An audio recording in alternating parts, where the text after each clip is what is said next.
Hey, are you a business owner, entrepreneur, or professional? If so, we want you to apply to be a featured guest on our show. My name is Adam Torres, and I host the Mission Matters series of podcasts. I've recorded over 3,000 episodes, and we are just getting started. How do you know if you'd be a good guest to be on the show? Well, only one way to find out, and that's to apply, but I'm going to let you in on a little secret. We want guests that have a story to tell, guests with a brand, a product, or a service that can benefit my audience of listeners. If this sounds like you, go to missionmatters.com and click on Be Our Guest to apply. I'd love to talk to you and get to know more about your story. Again, head on over to missionmatters.com and click on Be Our Guest to apply. All right, now let's get into the show. Hey, I'd like to welcome you to another episode of the Mission Matters Fitness Podcast, your source for all things fitness. My name is Adam Torres. You can follow me on Instagram at AskAdamTorres to keep up with my book releases, book tour schedule, signings, all that other good stuff. Always love to connect with you there. And as always, if you'd like to apply to become a co-author of one of my upcoming books, just head on over to the website, missionmatters.com, and click on Be Our Guest to apply. All right, so today I have Sharon Keoppel on the line, and she's president and co-founder over at El Dorado Disc Sports. Sharon, welcome to the show. Thank you. Good morning. All right, so I'll tell you, I'm excited about today's topics of inclusivity and physical/mental health benefits of disc golf. I can say that I've played in the past, and I'm a big fan of the sport in general. It's just a lot of fun, I find.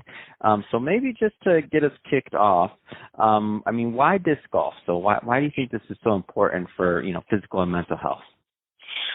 Disc golf is one of the very few sports that it includes more people. The inclusivity of disc golf, it doesn't matter if you're short, tall, fit, not fit, orange, purple, spotted, polka dot. It doesn't matter. You can go out and enjoy the sport. You're playing against yourself and the course. There's always the, friendly competition. But it gives you a clarity out in nature. Disc golf typically does not alter the landscape like other sports might. There's no blacktop. There's no, fences per se. But it just gives everybody a chance to kind of get back in tune with nature and get a physical activity that's low impact and anybody can do.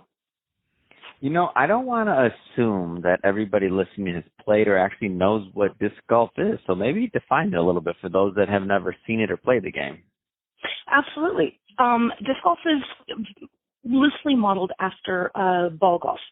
And you have a tee pad with a basket called a target that you shoot into. It can be a tone pole. It can be a natural resource. There's disc golf baskets that have chains that you throw into.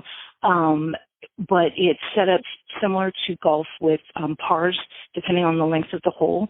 Typically, it's a par 3, which means you have 3 opportunities to throw your disc to make it into the target.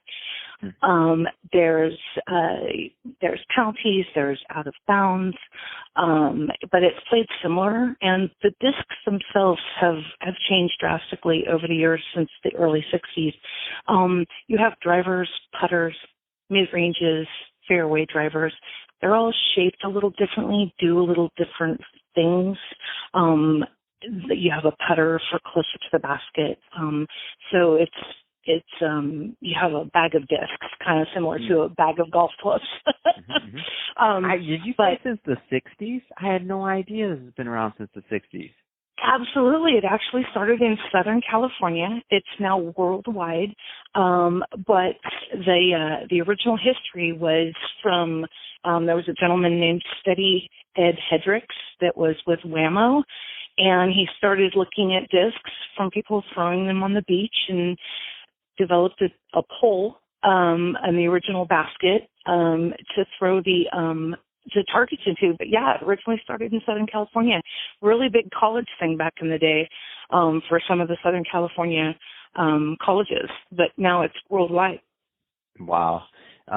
So obviously you're working in this, day in and day out. I mean, what's your vision of the future of disc golf, either locally, SoCal or otherwise?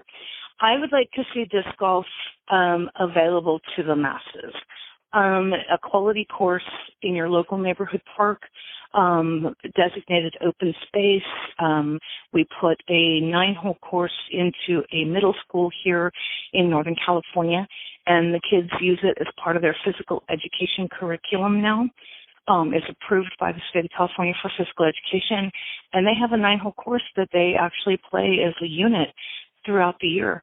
In addition, they had a small disc golf tournament with the board there and raised money for a new sign for the front of their school, electronic sign.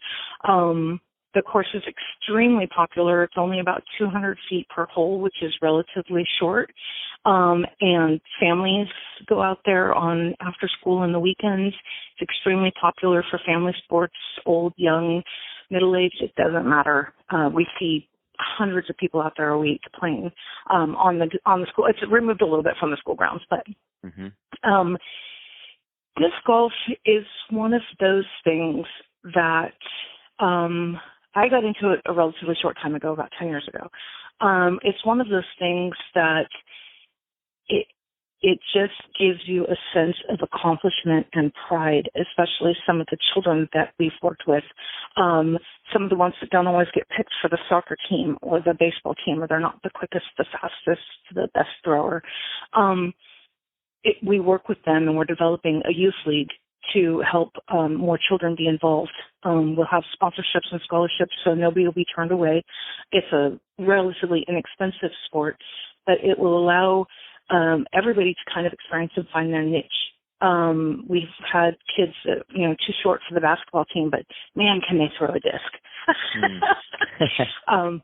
So we have some pros out there, semi-pros come out and help the kids, and there's a lot of women getting into the sport now. There's a professional disc golf association. We have people that for a living play disc golf. There's majors, nationals, but what I'd like to see is everybody have the opportunity to experience the benefits of disc golf, and just get back to nature, get a little unplugged. It's hard to be on your cell phone and throw a disc, so. So well I'd like said. to see It's hard to be on your cell phone and throw a disc. I like that. So it just provides opportunities to a broader array of people. No, this is wonderful, Sharon. So that being said, if somebody if they're listening to this and they want to learn more about El Dorado Disc Sports or to get involved, what's the best way, two-part question. Number one, what's the best way for them to learn more? And number two, what's the best way for them to reach out? Actually, to learn more, our website is rather extensive with the history of disc golf and other disc sports. A lot of articles and videos that you can watch to kind of get the basics and see if it's something you're interested in. And that's at eddiscsports.org. We are a 501c3 nonprofit. Also, if you go to that website, you can contact me directly. My email address is on the website, as well as a phone number that you can reach. You can text or call me anytime. We try to respond within a really short period of time, less than 24 hours. And reach out. We can meet you out at the course or any other course. We can find local people. If you're not in Northern California near us, we can contact other clubs, and they're always happy to help out in your area. And then you can get introduced to disc golf. Fantastic.